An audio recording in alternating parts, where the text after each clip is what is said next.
de primera mano es presentado por Tigo. En Tigo, el centro sos vos. Control, Feel Make Feel. Decile adiós a los dolores articulares. Tomá Genacol y reactiva tu vida.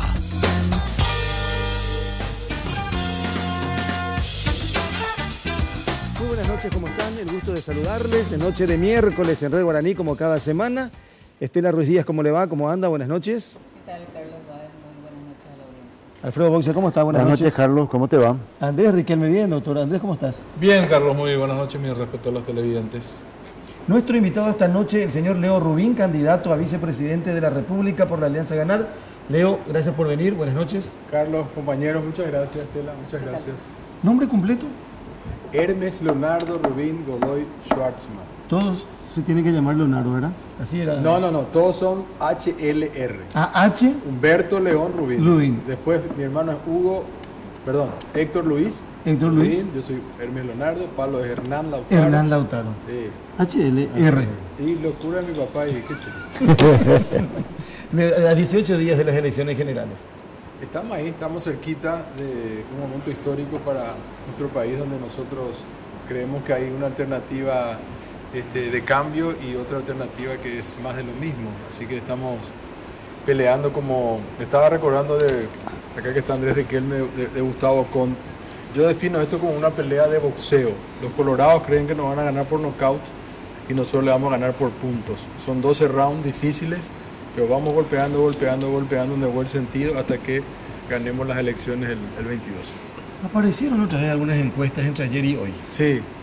Y hay supremacía colorada en casi todo en todos los departamentos.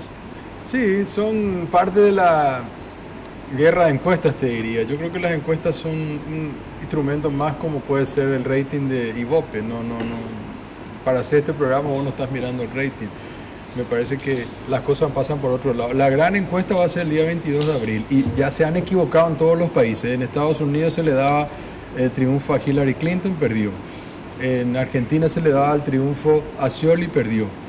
Horas antes las bocas, una en Inglaterra hablaban del tema del Brexit, que no iba a pasar, terminó pasando. Entonces yo creo que eso es solamente una fotografía un poco distorsionada, digamos, de la realidad. Aun cuando hay una encuesta que sí dice que la alianza tiene 2 puntos por encima de los colorados. Y sí, como Churchill decía que es la encuesta que más le gusta donde él está primero, y esa es la que a mí más me gusta, pero eso no quiere decir que sea la realidad. Tal vez estamos 2 puntos abajo, tal vez estamos en un empate, pero lo que se dijo anteriormente era totalmente inconsistente, digamos, hablar de 30 puntos de diferencia no Leo, tenía ustedes sentido. siempre desde Coñandutí trabajaron con Francisco Capli muchísimos años. Sí. ¿Lo conoces a Francisco Pero Capli? perfectamente, trabajó él conmigo. Por eso. Sí. Porque cuando hicimos la boca una del 93, para darte una idea, él todavía no era conocido, nosotros ya estábamos preparándonos a trabajar en ABC Color con un equipo de gente que trabajó anteriormente cuando fue el triunfo de Filisola, que hicimos solo esa vez con Ñandutí, y ahí apareció, yo la primera vez que le vi a Capli, ¿no? Y entró muy despacito, se presentó y empezó a trabajar. Y por eso la pregunta va directamente, hay una acusación desde la Alianza Ganar y suelo ver tweets del candidato Efraín Alegre donde acusa directamente a Francisco Capli de cobrar, de poner el cheque y el patrón es el Partido Colorado, dice Horacio Cartes. Yo creo que, por eso te digo, la encuesta que él lanzó no tiene ninguna inconsistencia. O sea, y no lo digo yo, se salió en un blog en Tereré Cómplice que seguramente vos habrás leído, donde habló una persona que vive en Estados Unidos que hizo un estudio de todas las encuestas y dijo, acá no tiene esto lógica. No tiene consistencia. No tiene consistencia, no puede ganar el Frente Guazú 19 senadores como planteaban ahí, por otro lado perder la alianza, o sea, no tenía sentido. Ahora, que Capli trabajó con Marito Abdo en la interna, sí trabajó. Yo creo que eso él no lo puede negar, y si lo niega está mintiendo. Él trabajó. Y yo le pregunté a él personalmente si iba a seguir trabajando, un almuerzo que tuvimos en enero con Efraín Alegre y con él, y otra persona más. Y él dijo, sí, si Marito me paga, yo tengo que trabajar. Este es el momento donde yo tengo que trabajar para que me pague. Eso no quiere decir que diga que eso tiene que manipular. Yo no estoy diciendo eso. Él me dijo, yo soy como un comerciante, me pide una encuesta y le tengo que hacer. O vos me vas a pagar por lo que él me va a pagar también. ¿Y qué le dijeron ustedes? ¿O no hablaron de la posibilidad de que trabaje para ustedes también? Sí, se mencionó la posibilidad, pero ahí es cuando yo le pregunto a él, pero si vos ya trabajaste con Marito, ¿lo vas a volver a hacer? Y sí, me dijo, este es el momento que yo tengo que facturar. En el buen sentido te estoy hablando, es como nosotros en los medios, ¿verdad? Es un servicio, por eso no quiero que se malinterprete, nosotros los medios... Pero la interpretación que le dan desde la Alianza Ganar o es que así de Cire Masi es directamente, él alteró los datos para favorecer a Mario Abdo. Es que parece así, o sea, y sí, por lo que te acabo de decir, ¿verdad? O sea, parece así, o sea, de 30 puntos hablaba él cuando nunca fue más de 11%. O sea, hay demasiados elementos que dan esa inconsistencia, por eso así parece, lastimosamente. Después del 22 de abril veremos lo que pasa y ahí él tendrá o no seguirá trabajando con la política, ¿verdad? Ahora, Leo, vos de muchos años de ejercer el periodismo tenés muy despierto el sentido objetivo en el análisis de las cosas. ¿Qué es lo que vos realmente sentís que puede llegar a pasar, independientemente de todo lo que sea encuestas, lo que sea fanatismo por los lugares donde ustedes se mueven, pero qué objetivamente vos, si fueras periodista y harías un análisis separándole al Leo candidato, ¿qué pensás que va a pasar? No, lo que yo siento es que no se calentó la campaña como se debería haber calentado, y creo que ahí yo, si estuviera en el periodismo, haría una autocrítica. ¿Por qué nosotros los medios, a pesar que en esto estoy acá como candidato y ustedes me están invitando, pero creo que en general los medios no le están dando, digamos, el destaque que se merece una elección tan importante? Yo no siento que desde los medios, digo, o sea, yo leo los diarios, miro en el coso, digo, pero acá algo está pasando. ¿Son los medios los que nos dan espacio o son los candidatos los que no tienen contenido como para que se debata? No, hay demasiado. Fíjate vos, presentó Efraín Alegre los decretos. La primera pregunta que hace el periodista de ABC Color es sobre el cuartel de la Victoria. Está bien, era una pregunta, pero fue la única. O sea, acá estamos hablando de se deroga la FTC, se baja la tarifa de la ANDE, cambian el Poder Judicial, llamado a una constituyente. O sea, acá hay una riqueza para preguntar. La única pregunta que se hizo fue sobre el cuartel de la Victoria. Entonces, pareciera que hay una agenda marcada por otro lado. No es que no haya riqueza, o sea, todos los días lo que nosotros decimos y las metidas de pata que hace Marito son enormes para destacar en primera plana, y yo no veo eso, te juro. Hoy último tituló apatía, una cosa algo del estilo con relación a 18 días de las elecciones generales. Sí. Y uno de repente, y nosotros en la radio, por ejemplo, empezamos la mañana y todos los días hablamos de las elecciones. Sí. Porque siempre tratamos, alguna gente se cansa. Dice, basta de política, te dice, pero estamos para elegir después de 5 años a un presidente de la República. Sí, por eso. Y por otro lado, pienso que también, por eso no quiero que se tome mal esto, porque este es un buen espacio para hablar a profundidad. Yo creo que no se hicieron investigaciones suficientes para saber quiénes son los dos candidatos a presidente y los dos candidatos a vicepresidente. ¿Por qué no me investigan mis bienes a mí, los de Efraín Alegre, y los bienes de Mario Abdo y de Velázquez? Velázquez viene de ser 7 años fiscal en Ciudad del Este, cuando se pirateaba CD a lo loco, cuando se hablaba que él cobraba un porcentaje en el aeropuerto Guaraní por cada carga que venía, cómo se repartían el dinero, del yate donde él estuvo con gente del Hezbollah, del lavado de dinero. Ese es Velázquez. ¿Por qué no hay una investigación en la televisión o en los medios a profundidad de los 4 candidatos, los 2 en cada chapa?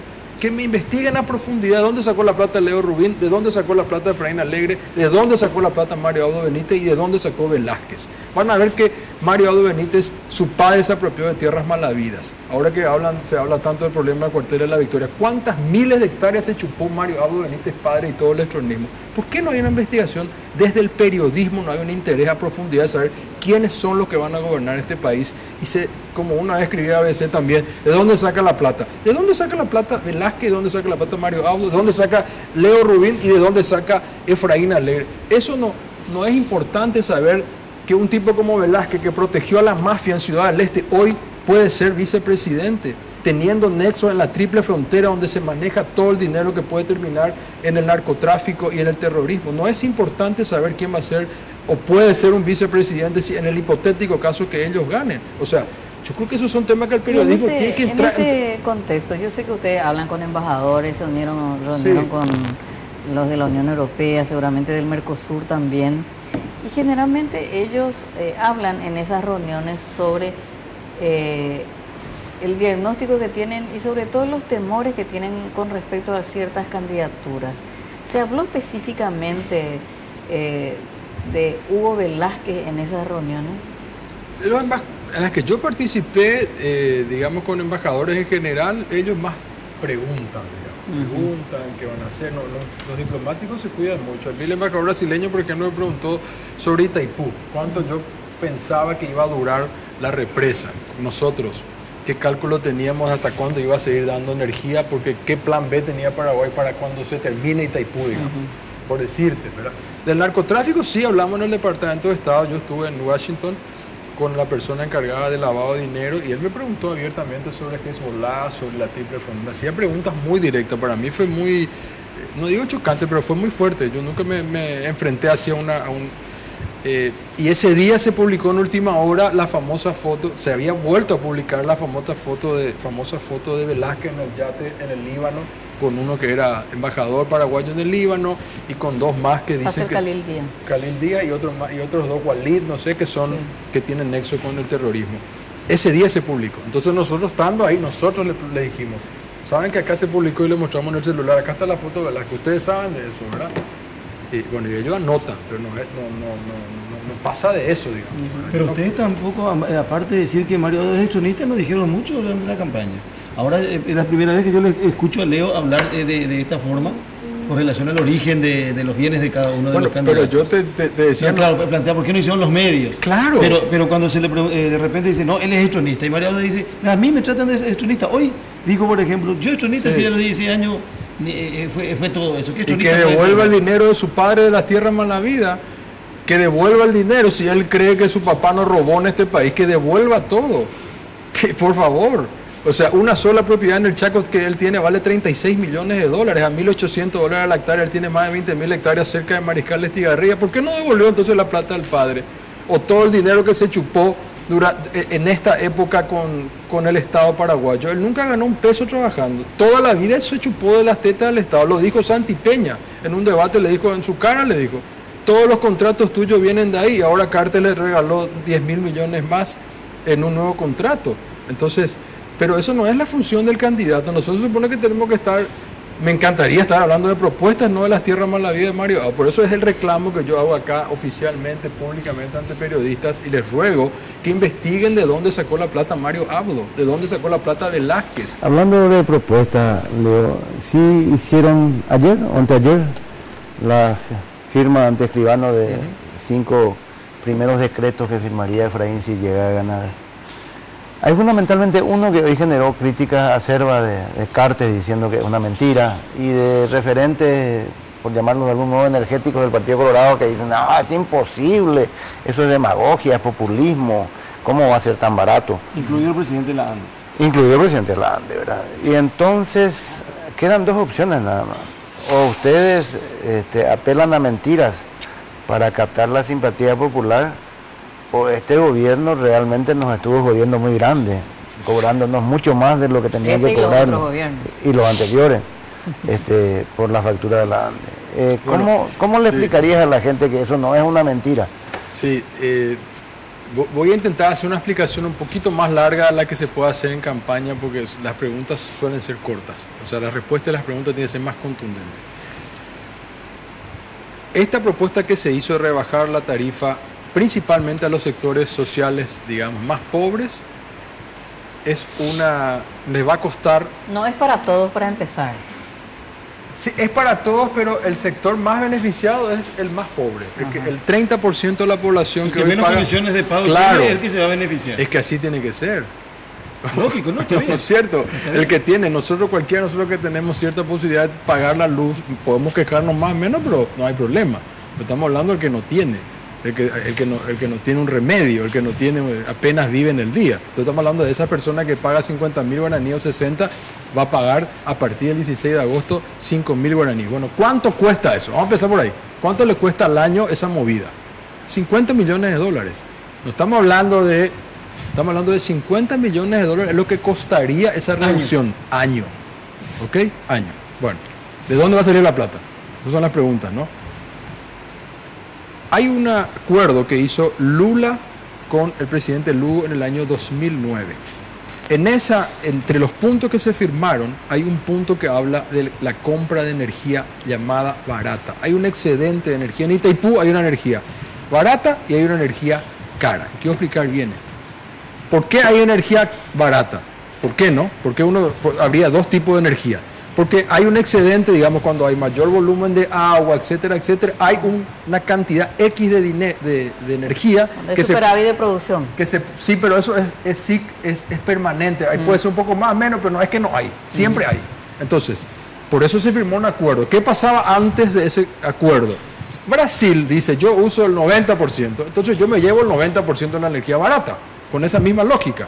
Lugo y el equipo técnico le dijo, no, nosotros somos 50% dueños. Entonces vamos a firmar un contrato, un acuerdo donde dice que nosotros vamos a retirar 50% de energía barata. Y así fue. A partir del gobierno de Cartes se olvidó de ese acuerdo, entre comillas, privilegiándole al Brasil y siguió pagando solo la energía cara y no usó ese acuerdo de energía barata. Si nosotros calculamos esa energía barata, voy a compensar los 50 millones. Vos tenés que ejercer tu derecho y decirle, señores, vamos a negociar como corresponde. Aquí nosotros firmamos un acuerdo y quiero hacer uso de este acuerdo. Eso no hizo Cartes. Eso en términos de cuánto cuesta, pasó de pagarse $26 a 33 más o menos, $8 más que se está pagando. Y esa suma ya te pasa a los 60 millones de dólares. Ese es un componente. Otro dijo Efraín Alegre, vamos a sacar de Itaipú directamente. ¿De dónde? De los famosos gastos sociales que no sabemos dónde van a parar. Hoy dijo el de la ANDE, no, vamos a tener menos ambulancia. Eso es jugar con digamos, jugar a lo bajo. Decirle, no, le vamos a sacar ambulancia. ¿Por qué? ¿Quién determina dónde va a ir el dinero de los gastos sociales? Nosotros decimos, tiene que ir a la gente más pobre. Esa es la gente que no tiene cómo pagar su día a día. ¿Por qué no le vamos a ayudar a esa gente? En un país petrolero, cuando sobra la energía y el petróleo, cuesta nada. ¿Cuánto cuesta el combustible? O sea que el argumento de que la ANDE no podrá invertir, no podrá crecer, no podrá pagar sus deudas. Es una gran mentira. Primero que la ANDE, Itaipú, le tiene que transferir a la ANDE dinero y hoy no le transfiere. Hoy la ANDE está totalmente, ya sabemos cómo está la ANDE. La ANDE necesita una inversión gigantesca. Sí, presidente dijo, ANDE necesita invertir, no necesita hacer ese tipo de cosas. Claro, pero eso dice porque es un insensible y porque es un mentiroso.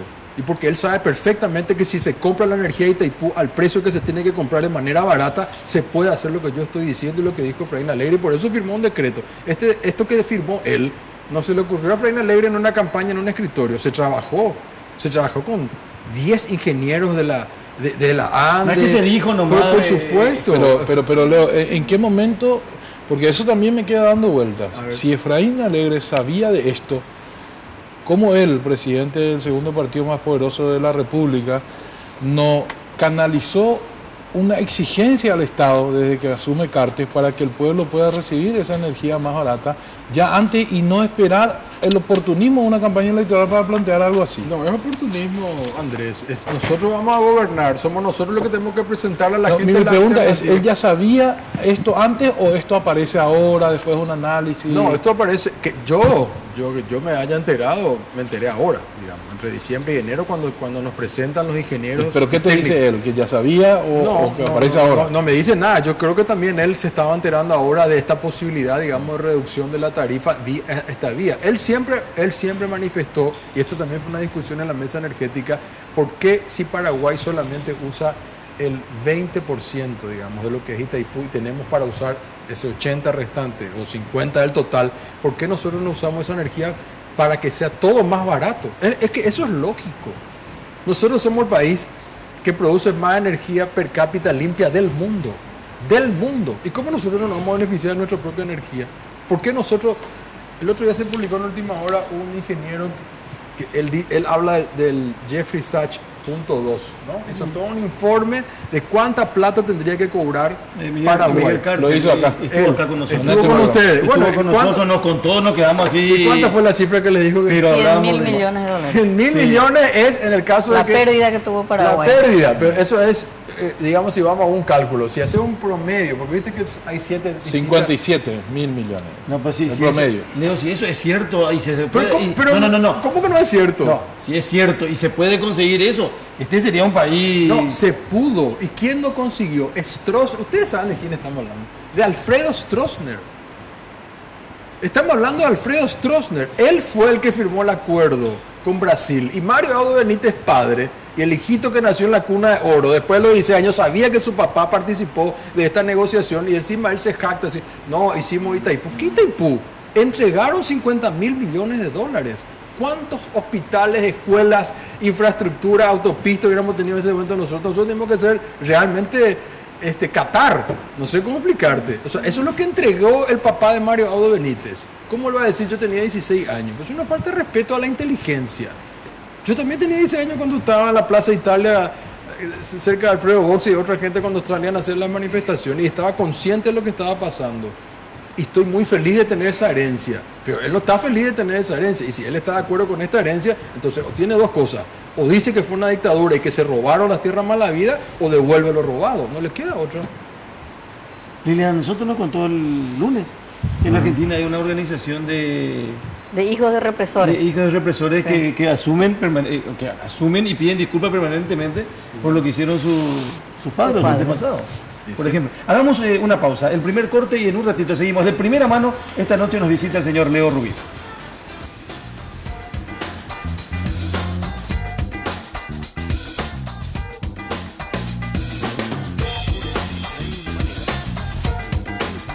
Mayor intimidad, cada segundo cuenta. Descubre el primer preservativo control con aplicador Easy Way, que facilita la colocación del preservativo de una forma rápida y sencilla.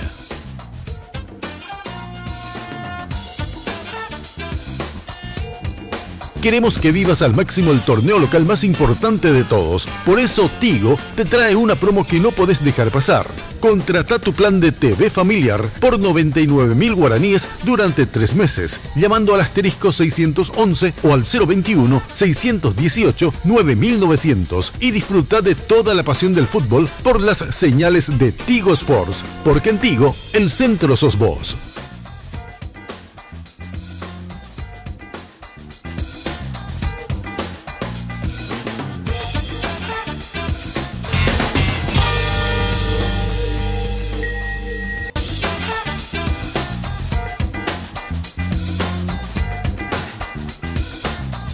Estamos de vuelta a nuestro invitado de primera mano, esta noche el señor Leo Rubín, candidato a la vicepresidencia de la República por la Alianza Ganar.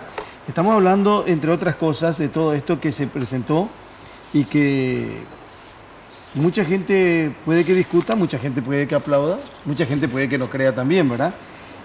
Hablamos recién y por bastante tiempo del tema de la rebaja de tarifas. Sí. Acá hay una cuestión que dice también salud básica gratuita para todos. Sí. Que quedó como que eso se instaló en el gobierno de Fernando Lugo. Así fue. Y los colorados dicen que esa es una gran mentira, que nunca fue salud gratuita. ¿Cómo se vuelve otra vez a esta cuestión, Leo? ¿Se plantea esto y cómo se hace? Principalmente se hace con gestión. Cuando subió Fernando Lugo se triplicó el presupuesto de salud. Se triplicó el presupuesto. No, eso no son cifras inventadas por mí, eso son cifras oficiales. A partir del gobierno de 2008 con Fernando Lugo, el PLRA, se triplicó. En realidad es 2,8. Bueno, estamos hablando casi de 3, ¿no? Para no errar. Porque si no, Andrés Riquelme se va a enojar. 280%. ¿Eh? 280%. Sí, bueno, ahí está. Esto es un hecho. El problema es que después continuamos, digamos, con un buen presupuesto, pero desaparecieron los medicamentos. Entonces, ¿dónde está? ¿Quién se está robando los medicamentos? ¿Dónde está la plata que tiene que estar destinada a los hospitales? Nosotros estamos hablando de volver a lo que ya ocurrió, a un hecho real. Por eso que la gente se acuerda del gobierno de Fernando Lugo. Yo les quiero contar, cuando yo me voy a los actos del Frente Guazú con Fernando Lugo, con Efraín o sin Efraín, con Fernando Lugo, la cara de la gente, pobre, sobre todo cuando me voy a los asentamientos. Nosotros con Frente Guazú generalmente recorremos más cosas, son más pequeñas, no son actos multitudinarios como hace el PLRA, que son espectaculares, porque eso te llenan de energía, pero nos vamos a los asentamientos. También estuve con los liberales en algún asentamiento. La cara con que le miran a Lugo es como diciendo, quiero volver a la época que vos eras presidente. Esa gente siente la diferencia. No importa lo que digan los colorados, ni que ellos quieran decir que estamos mintiendo o cómo, ni nada. Estamos hablando de una salud gratuita que ya se hizo y se puede hacer. Básica. ¿No es cierto? No se puede tener unidad de terapia intensiva en todos los puestos de salud. Eso es imposible de tener. Por eso acá nosotros hablamos de un banco de medicamentos, digamos, que vos puedas tener una serie de medicamentos, digamos, básicos para que sí eso esté al alcance de la gente y volver a retomar, Alfredo seguramente me va a corregir o no, estas unidades de salud familiar que existían y se desmanteló en la época de Cartes. Entonces las personas que tenían un problema, digamos, que podían acudir a una unidad de salud familiar cercana, ahora tienen que caminar o irse en moto 100 kilómetros para que alguien la atienda. ¿Para qué se van a ir 100 kilómetros si a lo mejor a 500 metros de su casa hay una unidad de salud que le puede contener y ya dar una solución inmediata? Si tiene un problema mayor, se le puede derivar.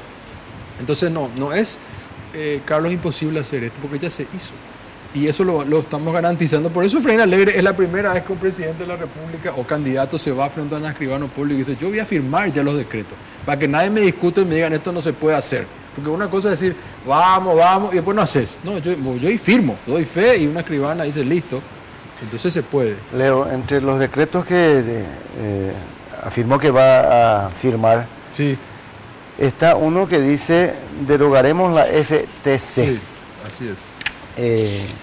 Con lo cual yo creo que mucha gente del país está de acuerdo porque eso es uno de los fracasos más rutilantes del gobierno de Cartes, ¿verdad?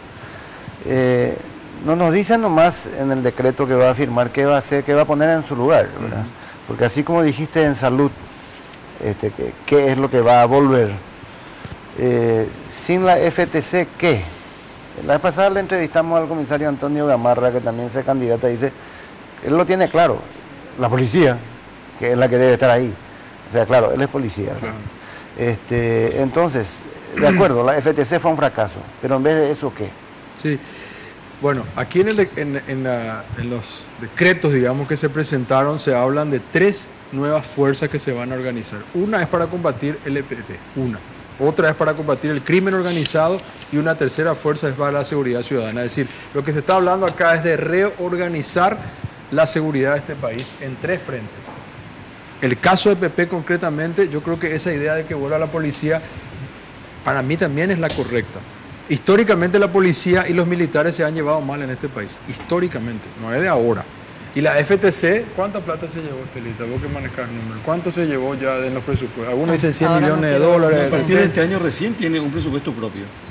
No, pero desde que se creó... Se manejaba con el dinero de la fuerza militar. En 2014, 2015, después se repitió el presupuesto general del 2017. Suma todo? Creo que decir más si habló de 70 millones de dólares en un momento, no sé. Pero estamos hablando de mucho dinero. El otro día le estaba leyendo en una evaluación que hizo Martens, que ustedes le conocen, ¿no es cierto? Que hizo su especialización en Barcelona hace poco y hizo un trabajo sobre el EPP. Y decía, hay ganaderos, por ejemplo, que tienen que pagar su cuotita al EPP y también a la FTC. Porque si vos no le pagás tu cuotita mensual, la FTC te dice, yo no cuido tu estancia. Entonces, nadie puede negar que la FTC es un fracaso, no funciona. Entonces tiene que haber una fuerza especializada que se va a crear exclusivamente para el combate al EPP, Alfredo. Exclusivamente.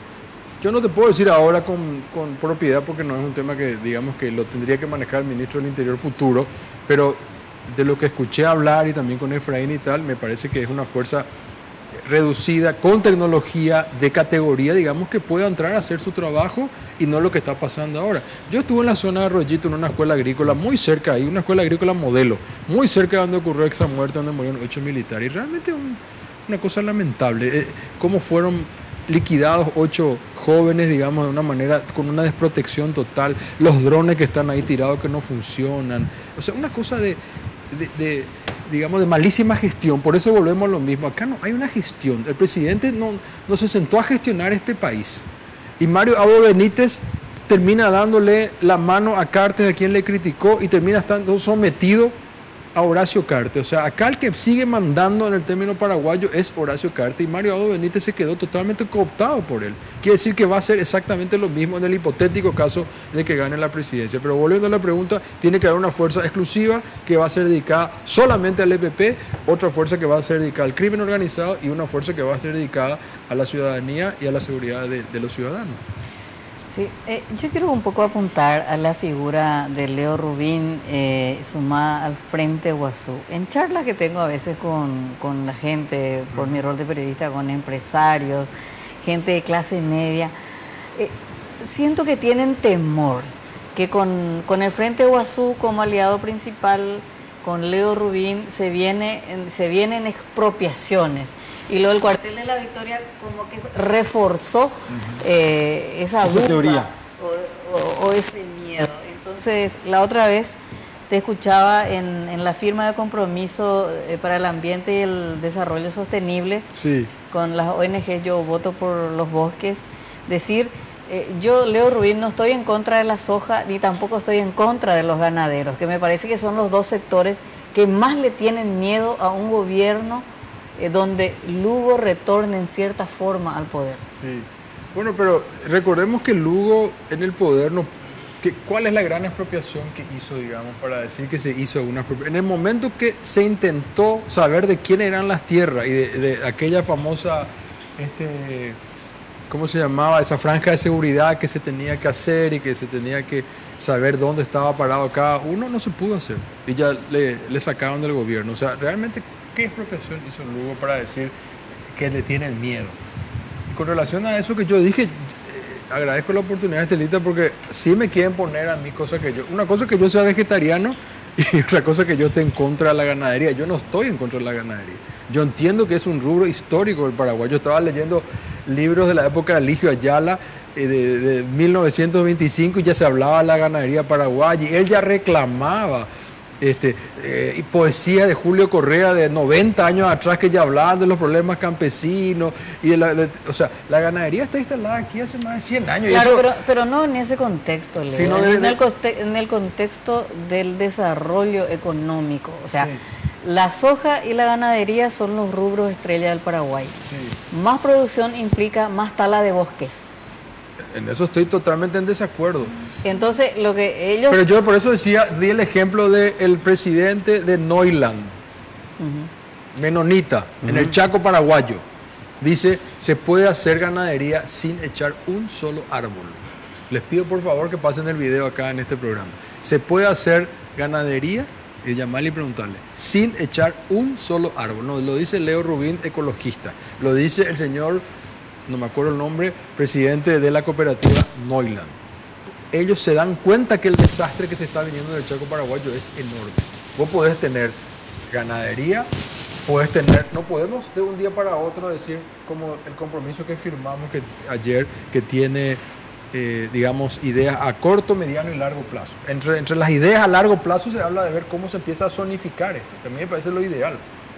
Tiene que haber soja, listo, no hay problema que haya soja acá, pues no puede la soja ser el único rubro que empiece a invadir y reventar todo el mercado a tal punto que hoy tenemos que traer tomates, cebollas, mamones, bananas, cualquier cosa de contrabando. Digamos, no, ¿por qué tiene que ser contra el otro sistema de la agricultura familiar? Se puede convivir en los dos modelos perfectamente. Entonces, lo que yo digo es que la gente que trabaja en soja primero cumpla con las leyes ambientales, que la mayoría no cumple.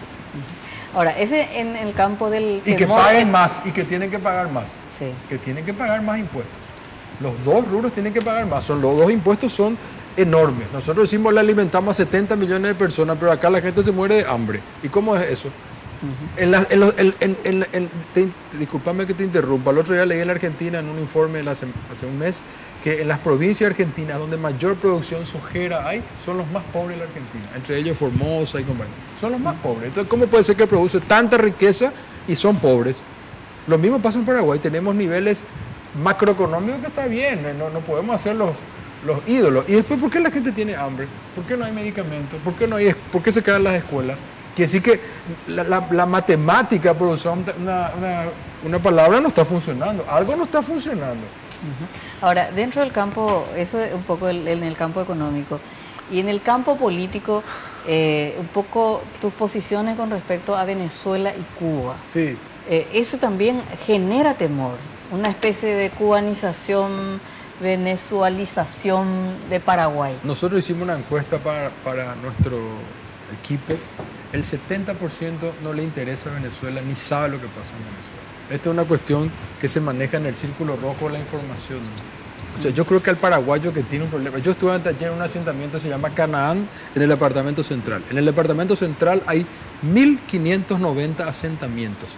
El departamento central, 1.590 asentamientos. Gente que vive en donde está Carlos Báez y no tiene colchón. Yo estuve ahí. Estuvimos con Fernando Lugo en ese lugar. Esas personas no sabe quién es Maduro, no le interesa Venezuela. Claro, pero no desde esa perspectiva, no porque la gente que Leo Rubín y el Frente Guazú apliquen las políticas. No, pero no se puede nunca aplicarlas, no se puede nunca aplicar, ni esto nunca va a ser Venezuela, ni nunca va a ser Cuba. Nunca va a ser, repito ante cámara, nunca Paraguay va a ser Venezuela ni Cuba. No puede, no debe, no tiene las condiciones, somos otra cultura, somos otro país, no tenemos absolutamente nada que ver, vivimos en un Mercosur. O sea, no se puede luego, de ningún punto de vista. Sobre ese punto, habiendo tanta divergencia teórica entre el liberalismo y las ideas que ustedes defienden en el Frente Guazú, cuando se hace algo como esto, 5 primeros decretos, ¿esto discutió contigo Efraín? Claro. ¿Discutió con el Frente Guazú? Claro. ¿Hubo algo que vos le dijiste, no, esto lo vamos a pensar mejor, esto no metamos Todo ahora? el programa Andrés Riquelme se hizo consensuado.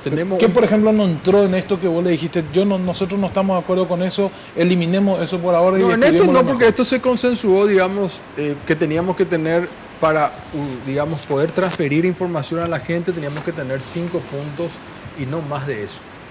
Porque en realidad hay otros temas, ¿verdad? Yo podría haber hablado del medio ambiente, que me encanta hablar, y acá no se habló de eso. Por eso. O del wifi gratis que yo estoy proponiendo, y acá tampoco se habló de eso. Porque es muy difícil que la gente preste atención. Ni siquiera los colegas periodistas nos prestaron tanta atención como yo hubiera querido. Es un reclamo nomás que estoy haciendo. No, está bien, no una crítica. Que mis compañeros tomarán como... Pero lo hago... Vamos a sugerir a Radio Ñandutí que haga y que haga Santula, y que haga Humberto, y que haga todo Recalde, qué sé yo, todo. Entonces, no, lo que yo te digo que el programa de gobierno que se va a lanzar de aquí a unos días es un programa de gobierno de lujo para el Paraguay, de lujo. En el caso del medio ambiente, por ejemplo, estuvieron todas las organizaciones ambientalistas, y ahí no importa si sos colorado, Frente Guazú, liberal, no importa de dónde sea. Para el tema energético vinieron muchos colorados. Para el tema de derechos humanos estuvieron todas las organizaciones. Hay un tema ausente. Pero sí, perdón, contestándole, es cierto que estamos tratando en una alianza y donde hay temas que uno dice, bueno, esto no se puede, listo, no se puede, pero estamos consensuando cosas maravillosas. Probablemente si hacíamos solo nosotros, Frente Guazú a lo mejor, era un programa a lo mejor más progresista, si queremos usar una palabra, pero eso no quiere decir que este programa de gobierno sea realmente un lujo para Latinoamérica, te digo. Te decía que hay un tema ausente en el cartismo. Sí. La única vez que se le preguntó al respecto, Cartes cometió la canflinteada más espectacular de la historia de la política paraguaya. La cultura. Sí. Anoche algunos de nosotros nos encontrábamos en la van premier de Las Herederas y bueno, salía el tema de la ley de cine, de la necesidad de una política cultural pública desde el Estado.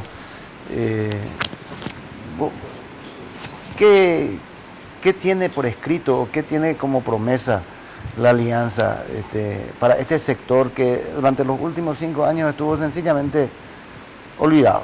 Sí, mira, nosotros trabajamos en una mesa de cultura, quien presidió la mesa de cultura es Moncho Azuaga, y hay 35 puntos, Alfredo, realmente de todo lo que queremos hacer en el plano. Son 35 puntos, así que es muy difícil que yo me acuerde de todo, pero estamos hablando de fortalecer, por supuesto, la Secretaría Nacional de Cultura, de destinarle más fondos. En mi caso en particular, apoyo la ley de cine, apoyo el Instituto del Cine, hablando concretamente del caso del audiovisual, transparentar los fondos concursables. Es una cosa que también a mí me llaman ahora mis amigos del cine, de Paz Encina, Aramí Ullón, que está en Suiza, Renate, que está en París. O sea, me dice, Leo, ahora que vos estás ahí, ¿será que esto puede ser más transparente? Yo lo sufrí también. Vos te vas a presentar un proyecto, parece que si sos amigo de uno te dan o no te dan. O sea, es una cuestión que tiene que ser transparente. A mí me dio el cabildo, en su momento me dio, y me dio mucha plata. Pero yo entré en un momento, como yo ya le expliqué alguna vez, donde había una euforia y donde había un dinero enorme que tenía el cabildo. Pues yo entré a presentar mi proyecto en el 2011, después de los 200 años, que había una euforia nacionalista. Y bueno, yo no tengo la culpa de haber entrado en el momento exacto, digamos. Oportuno. Pero a partir de ahí se le dio a muchas obras, se le dio a Los Buscadores, se le dio a Las Herederas, se le dio a muchísima gente. Pero lo que te quiero decir es que tiene que haber fondos concursables. Y yo no tenía ningún problema en si era un fondo concursable tampoco participar con Mangoré, porque yo estaba seguro pero que... no existe. No son fondos concursables realmente transparentes. Y también hay que... Bueno, acá está, no tenemos un conservatorio nacional tenemos, pero tenemos que fortalecer. Esto mismo tendría que ver en el teatro, en la danza. ¿Qué pasa, digamos, con todas nuestras edificaciones antiguas que se están derrumbando? Digamos, tenemos un abandono absolutamente total a la cultura, y ese va a ser uno de nuestros fuertes. Yo estoy seguro que, porque también nos preguntan eso, Carlos, ¿quién va a ser ministro de tal y quién va a... Yo estoy seguro que la área cultural la vamos a manejar nosotros, digamos, y cuando digo nosotros hablo desde las fuerzas más progresistas, y no tengo ningún problema en decir esto, porque yo creo que el Partido Liberal va a estar muy feliz de que alguien, digamos, con conciencia de Estado, digamos, y con política de Estado reflejándose en la área cultural, maneje esta secretaría. Mira, si vos unís siete ¿cómo se dice? Entre la Secretaría de Cultura, 7 organismos, no sería la palabra, 7 organismos más que se dedican de alguna manera a la cultura, sumamos un presupuesto de 157.000 millones de guaraníes. Si vos pones Cabildo, Secretaría Nacional de Cultura, la artesanía, el FONDE, le sumás algo de Senatur, sumás 157.000 millones de guaraníes, que sí que hay dinero. ¿Por qué no se está usando de la forma? Porque volvemos a lo mismo de siempre, gestión. Acá hay un problema grande de gestión. Y Mario Abdo Benítez no puede gestionar nada, porque nunca trabajó en nada, siempre mamó a las tetas del Estado. Sin embargo, Efraín Alegre es un tipo que ya fue ministro de Obras Públicas y ya gestionó. Es una persona que está mucho más capacitada. Entonces esa es la gran diferencia. Y en todos lados es la gestión el punto clave. Tenemos que hacer otra pausa, por favor, un corte, y estamos de vuelta en un ratito. Seguimos con el señor Leo Rubin.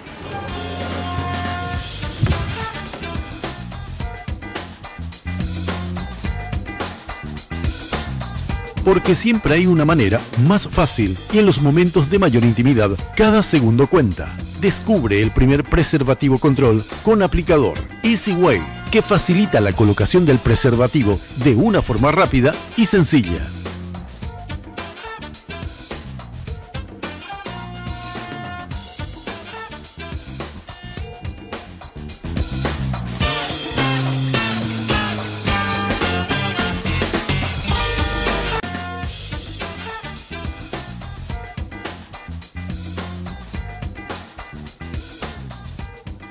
Como cada miércoles nos permitimos acompañarles a través de Red Guaraní en esto que se llama De Primera Mano. Nos acompaña hoy el señor Leo Rubin. Algunas que otras preguntas, por favor, señor Riquelme, doctor Boucia, Estela Ruiz Díaz. Tengo una preguntita. Y empieza Estela. Qué raro. No, Lo de preguntitas no te creas, Leo. no, no es fácil congeniar la unidad, y sobre todo después de lo que pasó entre los liberales y el Frente Guasú. No solamente lo del juicio político a Fernando Lugo del 2012, sino que lo de la enmienda que poco quebró, no solo el Partido Liberal, yo creo que quebró toda la sociedad, partió en dos. Sí. Partió en dos al PLRA, partió en dos a la izquierda, partió en dos a los colorados, etcétera. Sí, sí. Pero estaba viendo que en esta unidad, diríamos, en esta alianza, que todos apoyan la chapa, pero hay una guerra muy dura por la lista del Senado. Y he visto que la otra vez Desiree Masi se enojó contigo porque sacaste la foto de una chipa. Por una chipa. Por una chipa sería. Pero pasa que él fotografió la chipa 40, que es la lista de Fernando Lugo al Senado. Y allá está la culpable. Y claro, el PDP apoya la chapa presidencial y te dice, bueno, ¿en qué estamos? Lista 5. ¿Tiene razón Desiree Masi? ¿O Leo Rubin tiene que negarle al Frente Guasú en esta campaña? ¿Cómo que yo le iba a negar al Frente Guasú? Sí, yo fui propuesto por el Frente Guasú. No, ¿Cómo se congenian esas diferencias? Las diferencias a mí me encantan. Yo creo que eso forma parte de la diversidad, como ayer hacía mención yo en términos del bosque, digamos, ¿no?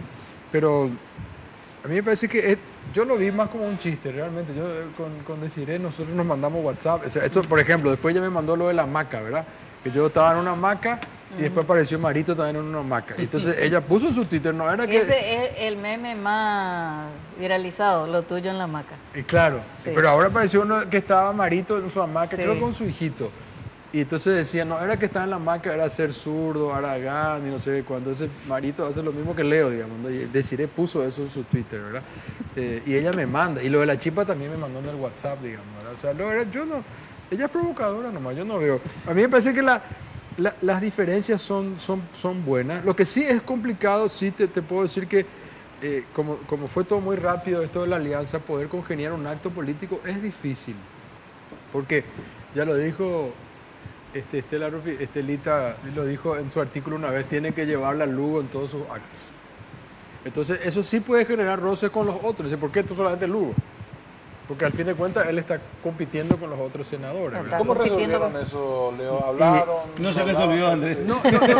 No se resolvió en el sentido operativo porque es difícil. Por eso. Conseguimos hasta ahora un solo acto, congeniar agenda. Ese es el problema, no un problema no querer. ¿Pero lo hablaron? Sí, y lo venimos, no, un solo acto conseguimos que esté Desiree, Lugo, Hugo Rubín, Blas Lanzoni, no me acuerdo más, todos los que podían estar. La publicidad, Mario Ferreiro. No te olvides, Mario. No, si yo lo invité a Mario 100 veces, Mario.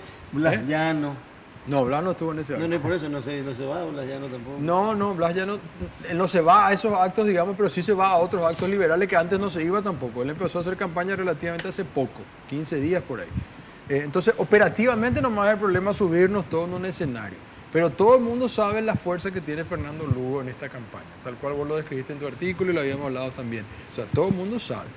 O sea, yo inclusive de la encuesta, de la primera encuesta que nosotros hicimos, había un porcentaje de gente colorada que le iba a votar a Mario y también a Lugo, por ejemplo. De cómo hacemos nosotros para transferir esos votos, digamos. Esa es otra pregunta muy importante. Entonces, por eso Lugo, en todos los actos que lastimosamente no están reflejados en los medios, él habla de Efraín Alegre, de la lista 5, o sea, él habla permanentemente y pide el voto por la alianza a ganar, digamos. Ya quiero creer que... A pesar de las diferencias de la enmienda y del juicio político o golpe parlamentario, como lo dije yo. Quiero creer que tengo la percepción, en realidad, de que crees que los medios acompañan otra candidatura.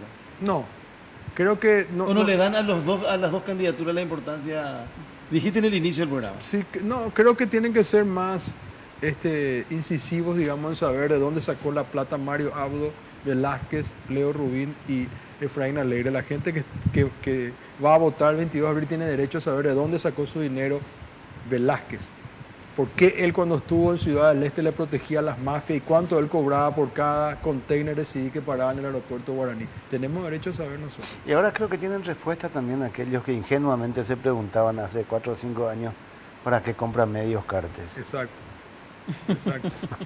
Te están dando con todo, sí, ¿no? Los medios sí. Definitivamente haciendo una militancia partidaria a través de los medios de prensa.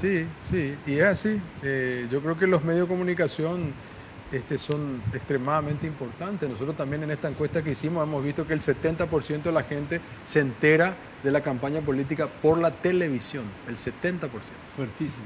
El 40%, esto no es una suma de 100 porque son preguntas múltiples, ¿no? ¿Por dónde te enterás? Y vos vas marcando. 70% por la televisión, 40% por la radio, 30% por las redes sociales y 25% por los diarios digitales o impresos. Que no haya gente en las calles, es por hastío, es porque la gente no hay calor popular, la campaña electoral migró hacia las redes, se hace de otro modo. Puede ser. Yo te digo, el acto que tuvimos en la Plaza de la Democracia hubo como 10.000 personas, fue un acto impresionante. O sea, hay unas imágenes de dron que vos ves más de la Plaza de la Democracia alrededor todo cubierto. Digamos, tuvimos yo creo que ahora en Cacupel hace unos días estuvo solamente Efraín Alegre en ese acto, hubo 7.000 o 8.000 personas, en Ciudad del Este yo estuve también en un acto de 8.000 personas, o sea, hay actos que son, este domingo en María Auxiliadora va a estar, nosotros vamos a estar en el Chaco, pero Efraín va a estar en María Auxiliadora, en Itapúa se esperan unas 7.000 o 8.000 personas, no, pero como te decía, depende también del acto. Nosotros, por ejemplo, cuando nos vamos con el Frente Guazú, nos vamos a lugares más chiquitos, donde está la gente ahí, digamos, más necesitada, ¿verdad? Y no precisamente un acto multitudinario. Si gana la alianza, tendremos a Leo Rubín como vicepresidente instalado en Ciervocuá, pero si pierde, ¿qué tendremos? ¿Un Leo Rubín político o un Leo Rubín radialista? Yo voy a ganar las elecciones, no tengo otra... No, ya sé, pero sabes que hay que especular hasta las cosas imposibles. No puedo especular con eso, Alfredo, te juro, no puedo especular porque yo dejé la radio. Yo vendí mis acciones. Yo no tengo más nada que ver con el holding de radio. tengo que pedir por favor que me hagan una nota en Ñandutí. No, mentira, mi padre me llama casi todos los días, pero y a veces no le puedo atender y él se enoja. Yo vendí todo, mi esposa dejó también su trabajo, una ONG donde trabaja. Nosotros nos tiramos con toda esta carrera porque siempre nos gustó hacer servicio y esta es la manera de hacerlo desde otro lado, ¿verdad? Entonces no me planteo otra fórmula. Veremos el 23 de abril. Espero estar aquí sentado para hablar del futuro gobierno y que ustedes me pregunten quién va a ser tal ministro y ahí yo ya voy a estar más. Te tiro 3 puntitos de los decretos para que desarrolles un poquito, Leo. Dice, remitiremos el proyecto de ley que derogue la ley que reglamenta la pérdida de investidura conocida como ley de autoblindaje. Así es. Mi gobierno reivindicará a la mujer paraguaya y mi gabinete estará conformado paritariamente por hombres y mujeres. Sí.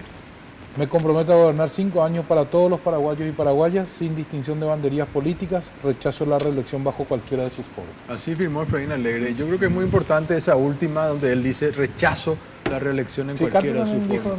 No, Cartes dijo, estoy en contra en un programa en CNN. Acá él firmó ante un escribano público. O sea, y eso es un acto de valentía y además de un mensaje muy claro a la ciudadanía. Y el tema del gabinete del 50% también nosotros ya lo dijimos, ¿verdad? 50%. 50 y 50, paritario. 50. ¿Así va a ser? Sí, señor. Sí. Van a ver. De hecho, Efraín Alegre firmó aquel acuerdo por la ley de paridad.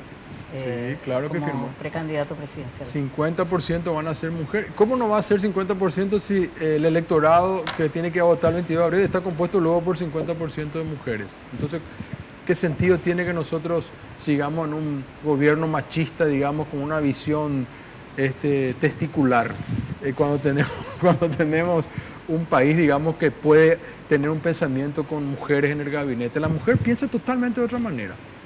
Nosotros sabemos eso y las mujeres también saben, ¿verdad? Pero nosotros sabemos perfectamente por nuestras esposas, yo, por mi madre, por naturaleza conflictos. Resuelven conflictos. Un ministerio del Interior sería para una mujer en Paraguay. ¿Por qué no? Ya tuvimos una ministra de Defensa, ¿se acuerdan? Pero tuvimos, digo, o sea, de poder se puede, ¿verdad? Si lo veo, no lo sé, ¿por qué no? No, la mujer para ese cargo no. Bueno, pero si es lo que dice Estela, está bien, pues si es para resolver conflictos, imagínate los conflictos que hay de seguridad, digamos, ¿verdad? O sea, pero y los ministros del Interior que tuvimos, decime uno que era excelente, que así, Dios mío. Estela, yo estoy de acuerdo que sea una mujer ministro del Interior en Paraguay, no me digan.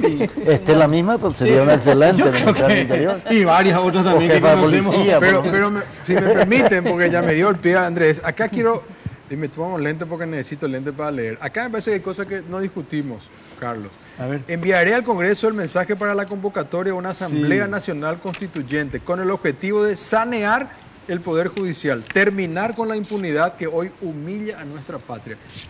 ¿Qué más que esto estamos pidiendo todo a través de los medios? En ese tema hay un consenso político, me parece, porque Mario Abdo también plantea en su programa de gobierno la Asamblea Constituyente y la reforma judicial. Sí, y tiene que haber. O sea, evidentemente que ya no hay manera de defenderle a este Poder Judicial, porque candidatos de los dos partidos más importantes sostienen que hay que cambiar. Bueno, pero Mario Abdo Benítez terminó transando con Cartes para que la Fiscalía General del Estado termine en la fiscala que hoy fue aprobada, cuando él decía lo contrario el año pasado. Y se hacían en Botaví todo el equipo de NTT, porque ellos estaban esperando que termine la interna para saber qué hacían después. Cartes le dijo, compañerito, vamos a ponerla esta fiscala, y Mario Abdo Benítez se agachó, como hace con todos estos actos ahora frente a Cartes. Le dijo, sí señor, lo que usted quiera. O sea, ¿por qué hace Cartes esto? Porque él necesita protección. Yo sé perfectamente que la CEPRELAT, ojalá que investiguen los compañeros de la prensa, la CEPRELAT tiene una cantidad de expedientes que envía a la Fiscalía, y la Fiscalía cajonea todos los casos de lavado de dinero. ¿Cuánto han subido las operaciones sospechosas? Delita va a averiguar mañana. ¿Cuánto subieron las operaciones sospechosas desde que subió Cartes del 2013 al 2017? ¿Cuántos? Eso está documentado. Así se disparó la flecha. Operaciones sospechosas de lavado de dinero subió desde el 2013 en adelante. ¿Por qué casualmente cuando sube Cartes? ¿Qué hace la CEPRELAT con esa información, Carlos? Agarra y le envía a la Fiscalía, le dice, fulano de tal, tenemos estas cuentas, están saltando, ¿por qué este señor? Le manda, ¿qué hace la Fiscalía? Mira, mete en el cajón. ¿Por qué Velázquez le defendía tanto a Díaz Verón? Porque era su colega. ¿Por qué se le puso a esta fiscala? ¿Y por qué Mario Audo permitió? Él dice, sí, vamos a hacer la reforma judicial, pero ¿por qué permitió que esta fiscal, que no era la más capacitada, los mejores no entraron en la terna? Ustedes saben eso. Los mejores fueron rechazados de la terna. ¿Por qué entró en esta terna? ¿Por qué se sometió Mario Audo Benítez a carta y permitió que esta fiscal esté en el lugar donde está? Entonces, cuando él dice vamos a hacer la reforma judicial, miente. ¿Están los planes de la Alianza Ganar en caso que llegue a la presidencia de meterlo preso a Cartes? No, nosotros no tenemos esos planes. Yo creo que la justicia tiene que meterle preso a quien le tenga que meter. Pero de alguna investigación del gobierno, de supuestos hechos de corrupción. No, si la justicia, nosotros abogamos que sea independiente y la justicia tiene que actuar contra Cartes, Leo Rubín, Efraín Alegre, Mario Audo Benítez, Velázquez, con quien sea, digamos. ¿Sabes por qué es importante el punto que toca Estela? Pero desde el gobierno no se puede, hacer eso. Pero en el punto 5, en el quinto decreto, sí, dice taxativamente, un Paraguay seguro. Sí. Terminar el pacto entre política y crimen organizado. Así es. Terminar el pacto entre política y crimen organizado. ¿Qué significa? Que hay un pacto con entre... esto está diciendo Efraín, me consta que hay un pacto entre política y crimen organizado. A todos nos consta. ¿Y por qué eso sí se ha publicado. ¿Pero por qué nunca se hizo una denuncia pero formal, sí lo hizo, creo que Yucio en el Senado, con nombre y apellido, fulano de tal, diputado, tiene conexión, tanto dinero se llevó, o sea, lo hizo un senador nacional. ¿Quién está en el gobierno ahora? ¿Por qué no se actuó en conformidad? Porque la justicia está sometida a los corruptos y hoy Mario Audo Benítez está sometido a Cartes y Cartes le puso a esta fiscala. Entonces estamos en lo mismo, esta gente miente como la época de Goebbels, que algo queda. Entonces nosotros abogamos por una justicia independiente que le meta en cana a quien tenga que meterle en cana. Y lo que fue el Consejo de la Magistratura, ese intento de hacer bien las cosas, se convirtió en un método de extorsión, lo mismo que el jurado de enjuiciamiento de magistrados. Entonces tenemos que sacarle a los políticos de estos poderes de decisión y tienen que ser independientes. Así como más o menos se maneja independientemente, yo creo, la economía del Paraguay. Sí, un sistema financiero muy importante que se ha mantenido incluso por encima de los sistemas financieros de países vecinos. Totalmente. ¿Verdad? Y es independiente. Y pues si eso se puede hacer, ¿por qué no se puede hacer? ¿Por qué no se puede hacer la justicia? Se debe hacer. Hagamos el último corte, por favor, y estamos de vuelta para la parte final ya esta noche.